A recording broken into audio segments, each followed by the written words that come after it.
you really need to be starting to look at selling the business 2 to 3 years ahead of when you want to sell it, because then you can actually manage the business, work on growing the business, because it will then be a business that is in a growth period. It has much more value than a business that's failing. To just shut a business down without considering selling it is a potential waste. Might be that you just don't want to be bothered. You don't care anymore. You've got enough in the bank. You've got enough in your pensions and you just can't be bothered. Well, okay, if that's the case, fair enough. But my recommendation would be always have a look at it, because... This is the Field Rocket Podcast. I'm your host, Tulloch Priest, and today we're joined by Doug from ETC Limited. Doug is an executive coach, and he specializes in helping business owners increase their profit. Welcome to the show, Doug. Hi, Tulloch. Glad to be here. Today we're going to be talking about succession planning and selling your business. How can you actually plan for it, or why do you think some people don't actually sell their businesses when they retire or need to move on? It's an interesting question. When you're getting ready to sell a business, you can't just go, right, I'd like to sell in the next month or so. You actually have to prepare your business for sale. And there's various elements to that. One of those elements is the fact that you have to consider if you're going to sell it, who you're going to sell it to. What are they buying? Are they just buying a database? Are they buying a customer list? Or are they buying the entire business? So what are you selling? Are you selling the entire business? Or are you just selling your customer base? So if it's an entire business, it means that the business is operating and can operate without you. Otherwise, you've got nothing to sell. Or if it can't operate without you, you're the only person who's doing any kind of delivery, then what's happening is you're selling your customer base. Now, do you have a customer base, or do you only get work because people contact you and say, can you do this? So you've got no ongoing work. So let's say somebody who's in the gas trade who does maintenance on boilers and fires, etc. They have a list of 300 customers that they go to on a regular basis once a year to do their annual maintenance, and that is a customer base that can be sold. If you are, say, an electrician that just promotes yourself as an electrician and you just get called for individual jobs and there is no ongoing customers, so you don't have people who have you back on a routine basis, then technically you've got nothing to sell. So those type of businesses are literally just going to go, I'm going to start working. That's it. They've got nothing to sell. There is some selling that can be done. I was going to say, for the gas engineers, we have gas engineers that use our software, and it's quite common that they'll just say that we're retired, and they don't sell their business, or they just kind of when the customers call them, they just say they don't operate anymore. Why do you think that people don't actually sell their businesses? So there's two things that go on. One is some individuals just don't think there's any value in what they do. It's a job that they do and no one would be interested. So they don't think that anyone's going to be interested in buying their business. Secondly, there could be a consideration that it's going to take a lot of time and effort, and it's going to cost me a load of money to sell it, because there are brokers out there who will charge you to find a client and sell it on and all the rest of it. So it can be a case of, it'll cost me more money than it's worth because they don't put a value on their business. Or and more often than not, they don't know how to do it. They don't know the process of doing it. So they just don't bother because they don't want to learn. They don't want to understand how to do it. So I wouldn't ever call it laziness, but I think it's a case of, because they don't know, they just go, well, I'll just shut it down. Yeah, it just seems a shame. Like if you've worked for like 30 years, building up you provide a really good service, building up all of your customers, it would be good just to kind of, like especially like if you're a gas engineer, the person that you could sell it to is somebody who operates in an area next to you or in the same area, one of your competitors. Oh, absolutely. And it would be, it's helpful for your it's good for your customers, it's good for the other engineer, and it's also good for yourself. Yeah, one of my clients, the gas engineer, and we actually bought another business that was we became aware of the business was up for sale. The person who was selling the business was very protective of his clients. Mm. So a lot of his clients were pensioners, people he'd worked for years, doing the gas servicing and so on. And he was very conscious. He didn't want to sell it to anybody. He wanted to make sure that the business that took over from him was going to service his customers as well as he'd service them. So he had a very precious feel about what he wanted. Um, Sadly, he was had been diagnosed as with Mm. cancer, and he needed to sell his business. The good news is that he's actually fought it and he's still alive, but he's now fully retired and enjoying life, which is brilliant. But he was in a position whereby it forced him that he needed to do something with it. So he had two things going on. One, he wanted his customers to be looked after, but he didn't want his customers to go to someone that he didn't trust. So he was in this dilemma of, should I sell or should I just go, you know what? He had enough money to retire. He didn't have a problem with that. He could just go. I don't want to hand over to my customers somebody who's not very good. So I'd rather not hand them over to anyone and let them just go and find their own replacement. Mm-hmm. So it was his own conscience that was at work going on there.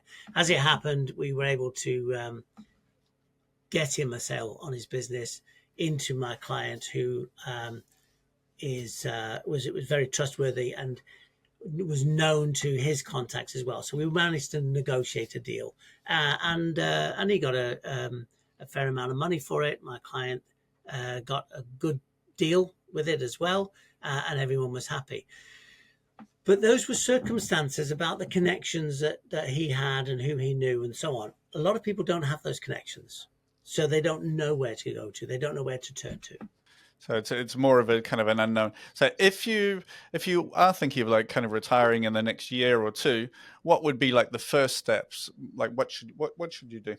Well, I would say get someone in to come and assess your business in terms of what is the value in there, because quite often you can't see it. It's like the old saying, you can't see the wood for the trees because what you're doing. You don't necessarily see the value. Get someone else to have a look at it. Get somebody in to have a look at it and go, actually, this business could be worth X for you. Your accountant is a good person to ask that if no one else, or, certainly they should be able to say, well, yes, your order book, what your customer base, your goodwill, the fact you've had this business for so long, you could actually sell this. So get some advice, get somebody in to come and, rather than think about it yourself, because quite often you can't see the wood for the trees, get somebody else to come in and give you an assessment. Yeah, because they will give you an honest assessment of what you could expect. And even if it's not a huge amount, it's better than nothing, Definitely. because you get absolutely nothing when you just shut it down. Yeah, and if you are retiring, a little bit would definitely help. Um, Once you've decided that you are going to do it and you've got some help, you've got an evaluation, how do you actually prepare a business for sale? So the first thing that you need to look at is your finances, and have a look at what it is you're taking out of the business. So your own salary, the bits that you take out of the business, and you basically put those back, the numbers from this is just from a spreadsheet type of point of view. You Hmm. put those numbers back in, that actually then shows you what the real profit is, because you've been taking the profit as your earnings. If you're not there anymore because you're selling the business, it then gives you the true value of the profit of the business, so that you now can say to someone, if you want to buy this business, this is what the business runs at, this is the cost of running the business, and that's what you've got left, because I'm not going to be there anymore taking out what I normally take out, therefore that's what's left. So have a look at the numbers from a point of view of, if you're not there, what are those numbers, how do those numbers stack up? Okay, so that's the business profit. Yeah, it's not just a wage; it's the business profit. So separating the two. Exactly.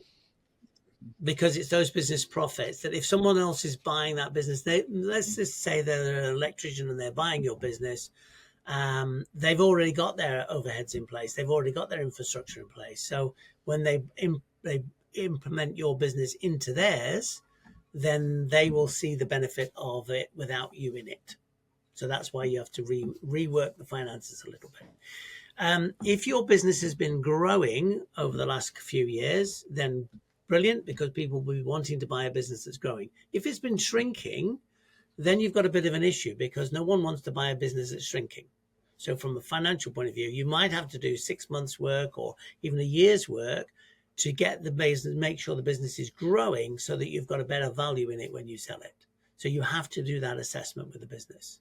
So, don't think about selling it 2 or 3 months before you want to retire. You really need to be starting to look at selling the business 2 to 3 years ahead of when you want to sell it, because then you can actually manage the business, work on growing the business, because it will then be a business that is in a growth period. It has much more value than a business that's failing. Okay, so that gives you a couple of years of good accounts, and then you can say, "Hey, this is where we were. This is where we are now. Here's the projections." And then when they're actually buying, I'm guessing they're going to be looking at possible future value. So then that's why the growth is important. Is that correct? That's right. They're going to be looking at the order book. They're going to look at, when I say the order book, that means how many clients have you got on, how many regular clients, what your visibility is in the market, what your credibility is, because all of that comes into play with going forward. If you have got a number of employees and you are running a business with a number of employees, then you have to be able to show that the business can continue to run without you. So, can you actually go on holiday for 2 or 3 weeks and the business continue to run without you? If you can, you've then started to look at a business that can start being sold. If you cannot afford to walk out of the business for a fortnight's holiday and the business continue to run successfully, then you haven't really got something you can sell. You might have a customer base to sell, but you haven't got a business to sell. So it's analyzing what's available to sell. Okay, and then let's say you are coming to retirement and you didn't want to put the effort in to try to grow it or something. You still have, because you have that two options. You can either sell the whole business if it's a limited company, or you can just sell an asset, which would be the customer list. Because the downside of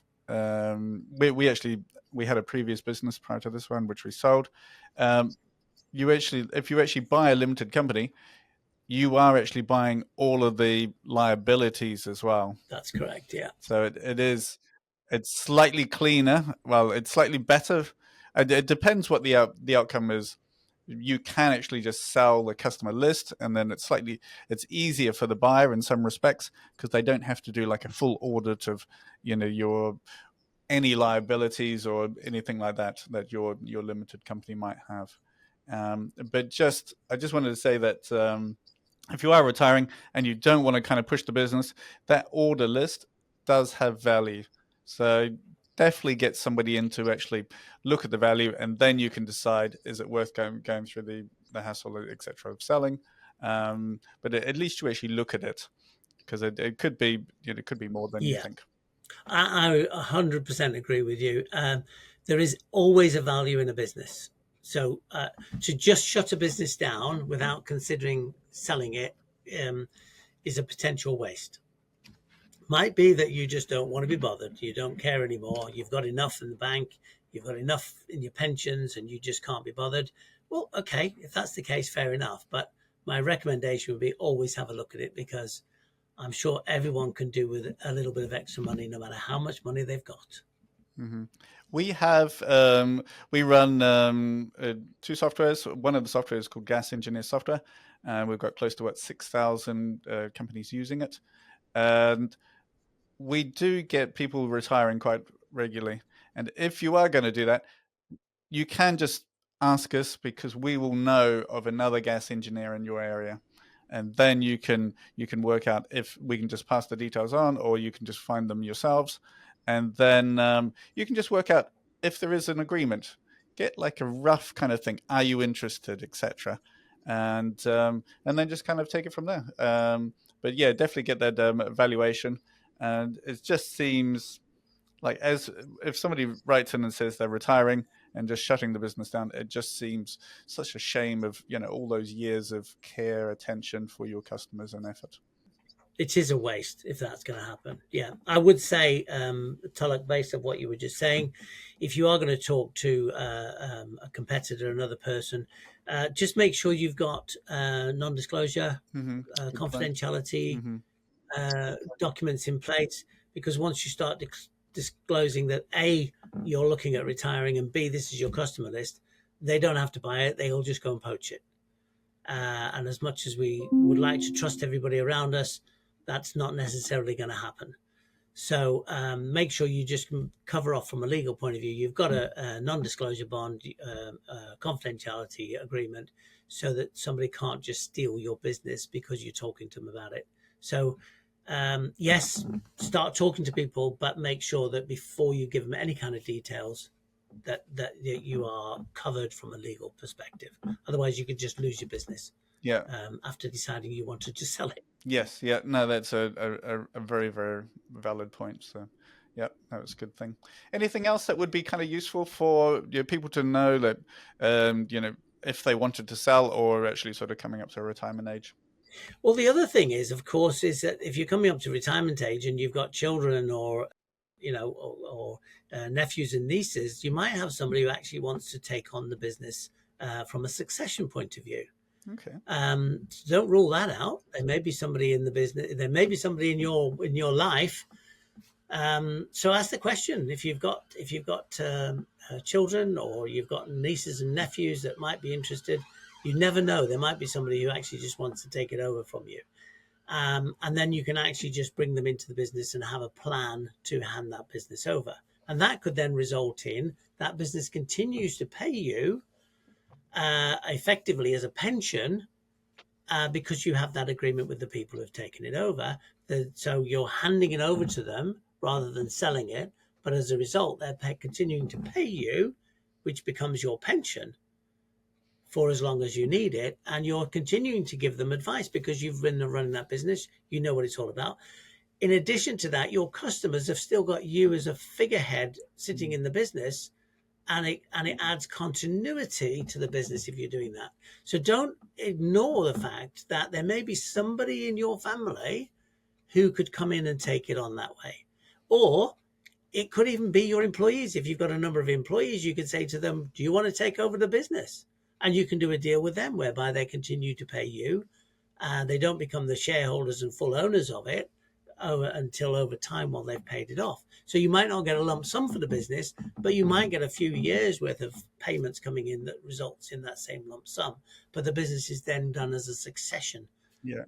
rather than just shutting it down. There could be that option as well. Yeah, no, that's a very nice idea, because that way from the employee or whoever, the nephew, etc., they don't have to have a lump sum to pay. They can actually pay out of the profits of the business. Yes, exactly. And obviously your business has got to be profitable enough to do that, and they've got to be wanting to take the business and drive it forward so that they're ending up with a substantial return or reward for their efforts while also paying you. So we come back to the fact that actually you may need to have a new, effectively a business plan. You need to have new goals, because the business needs to now facilitate the sale of itself through a pension program, or however you want to. You can set it up however you want to. Quite often people get tied up in legalities of, you can do this, you can do that, you can do the next thing. The reality is you can do whatever you want. It's your business. So long as you have written agreements and everyone's in agreement with what you're going to do, there's no law that says you have to do one thing or another. So if you want to do something with your business, you can do it. If you want to hand it over to somebody else and they run it for you and they continue to pay you, as long as your agreements are in place, there's nothing to stop you. So don't get hung up about what you can and can't do, what you're allowed to, what you're not allowed to. Certainly, there are elements you've got to take into consideration, certainly around taxation and this that sort of thing. But the reality is, there's always a solution to whatever you want to do with your business. You don't. If you're quite right. If you just want to sell it, just sell it. But if you want to do that succession, you can do that. If you just want to shut it down, just shut it down. I think it's a waste of a resource there if you just shut it down. Because there are plenty of options you can go through to get a return for the hard work you've put into it over the years of building it. Yeah, and I'm not a tax expert by any shape or way or form, but I would imagine that if you do retire and you are getting a payment, that might be actually more tax efficient. But again, your accountant is definitely the one to speak to about this. What kind of examples have you, or do you have some examples of the succession that you've, or the kind of the agreements or the level of profit that you've actually seen given to the primaries or the current business owner? So one of my clients was wanting to sell on to his son. His son was in the business and had learnt the business. Two things happened with this, interestingly. The chap that owned it was really struggling to hand it over. He didn't want to let go because it was his baby. And one of the things that we identified was that he actually didn't have anything else to do because this was his life. So handing it over was a bit of an issue for him. So what we did is his son, I spoke to his son about making sure that his dad had got some sort of hobby or something to take his attention away from the business. So he bought him some golf lessons for Christmas. And his dad, it was like, well, I don't play golf. Why have you bought me? He said, well, no, they're lessons. Go and have a look, see if you like it. Well, he went and had these golf lessons, loved it, couldn't get him off the golf course and never saw him again because he'd now got something else to do. So whoever's selling has got to have something else to do. The succession thing is very difficult if you don't have anything else to do, especially if you've been doing this for years. It's been your baby. You don't want to let go of it.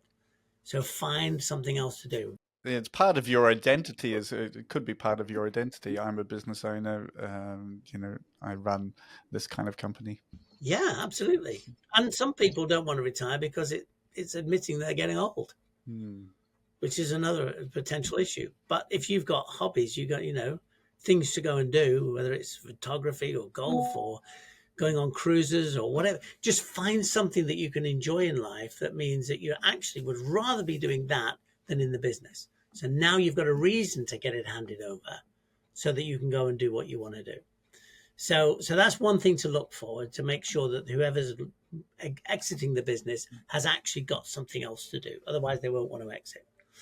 The second thing then is to make sure that the planning is in place to ensure that there is enough income and profit in the business to pay for the business, whatever that fee is, or whether that ongoing agreement is. It could be an ongoing agreement for the rest of my life while the business is operating. I get $3,000 a month. Okay, that now becomes part of your overhead in the business. So you need to make sure that you're generating enough business and your plan is to market and generate the customer base sufficiently to have that income to pay effectively the person going out a retirement, and also make enough money to pay yourself and then get profitable as well. It's really easy once you get focused on that. And it's not, don't get me wrong when I say it's really easy. If you don't focus on it, it'll never happen. Once you start focusing on it and you start putting a plan together, it becomes easier to do because there's a plan in place. So you really do have to plan it. You have to look at it. You have to make sure you've got to get your pricing right. You've got to have your goals. Why are you doing this? What's the outcome you want? And, if you want to grow that business and make it a multi-million-pound business, then you better be planning it. It's not just going to happen by itself. So very small businesses don't turn into big businesses by accident, or very rarely anyway. It's normally there's a plan in place. There's a desire to take it there.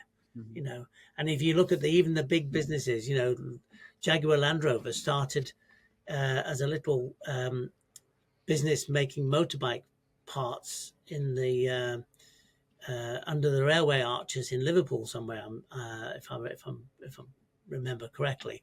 And it's a big multinational business now. It didn't get there by mistake. It started as a small business and it had to grow. Alan Sugar started as a stall, running a market stall in the East End of London. He just had a stall and he was selling bits and pieces. And now look at him. These big businesses don't happen by mistake. They have to be worked at. They have to be planned. So no matter what your business is now, if you want to grow it, it can be grown.